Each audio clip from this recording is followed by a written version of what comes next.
आमदार सत्यजित तांबे यांनी सभागृहात उचलला गंभीर मुद्दा।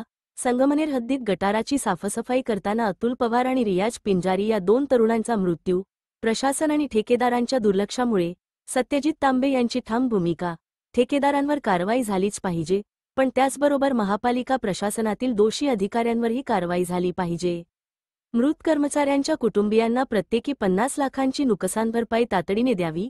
गटारात मानवी कामगार उतरवणे हे कायद्याने गुन्हा आहे, मग अजूनही ही चूक का?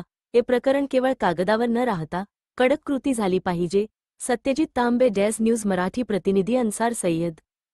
सभापती महोदय, मी एका गंभीर विषयाकडे सभागृहाचं लक्ष वेधू इच्छितो की काल आमच्या संगमनेरमध्ये भुयारी गटारीचं काम जिथं चालू आहे, मंत्री महोदय देखील या ठिकाणी बसलेले आहेत, नगर विकास मंत्री म्हणून आपण सामंत साहेब बसलेले आहात। भुयारी गटारीची योजना संगमनेरमध्ये 2021 साली मंजूर झाली, तेव्हापासून काम चालू आहे, परंतु एसटीपीच्या जागेचा वाद असल्यामुळे ते गटारीचं काम पूर्ण होऊ शकलं नाही। काल ती गटार जी अनधिकृतपणे नगरपालिकेने ते जोडलेली आहे, ते गटार साफ करत असताना 2 कर्मचाऱ्यांचा मृत्यू झालेला आहे।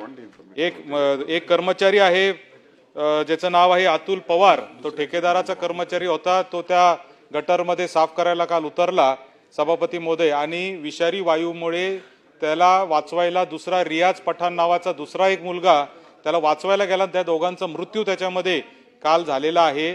माझी आपल्या माध्यमातून सरकारला विनंती आहे की ठेकेदारांवर आपण कारवाई केली ठीक आहे, पण नगरपालिका प्रशासनातले जे अधिकारी आहेत ज्यांनी खऱ्या अर्थाने हे अनधिकृतपणे गटार जोडली, अपूर्ण काम होतं तर ती जोडायचं कामच नव्हतं, त्याच्यामध्ये कचरा येण्याची आवश्यकताच नव्हती, तर ते करणाऱ्या प्रशासकीय अधिकाऱ्यांवर देखील कारवाई झाली पाहिजे।